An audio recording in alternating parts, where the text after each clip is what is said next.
আসসালামু আলাইকুম, কেমন আছেন সবাই? আশা করি সবাই ভালো আছেন। আলহামদুলিল্লাহ আমিও ভালো আছি। আজকে আপনাদেরকে একটি 3 HP সাবমার্সিবল পাম্প ইনস্টল করে দেখাবো এবং এটি দিয়ে কি পরিমাণ পানি বের হয় সেটি দেখাবো। দেখুন, এটি হচ্ছে কন্ট্রোলার বক্স।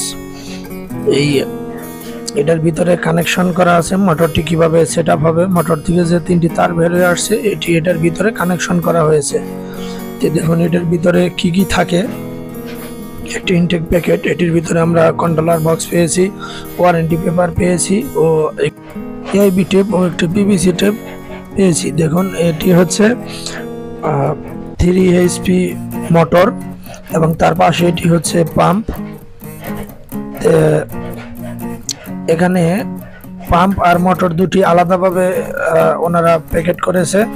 যাই হোক, এক প্যাকেটের ভিতরেই পাম্প ও মোটর দুটি আলাদাভাবে আছে। এটিকে আমাদের এখন ফিটিং করতে হবে। এটি আমরা ফিটিং করে তারপরে এটির মধ্যে পাইপ লাগিয়ে আমরা বোরিং এর ভিতরে ঢুকিয়ে দিব আর সেই সাথে কন্ট্রোলারটি কানেকশন করে ফেলবো। কানেকশন করার পরে আমরা এটি স্টার্ট করে দেখব যে আসলে কি পরিমাণ পানি 3 ঘোড়া মোটর দিয়ে ওঠে। আপনারা ভিডিওটি ধৈর্য সহকারে দেখুন কিভাবে পানি উঠে। এটি হচ্ছে এশিয়া ব্র্যান্ডের একটি সাবমার্সিবল পাম্প। এটি আমরা কানেকশন করতেছি।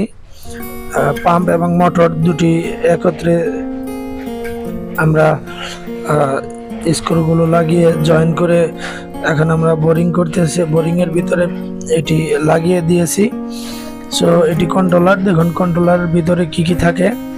আমি কন্ট্রোলারটি একটু খুলে দেখাচ্ছি। দেখুন এখানে ডিজিটাল একটি ডিসপ্লে আছে, দুটি ইন্ডিকেটর ল্যাম্প আছে ও কানেকশন ডায়াগ্রাম আছে। তাছাড়াও ভিতরে দেখুন আছে হচ্ছে একটি ক্যাপাসিটর, 70 মাইক্রোফ্যারাড একটি ক্যাপাসিটর, একটি ওভারলোড ও একটি সুইচ, তাছাড়া কিছু কানেক্টর আছে।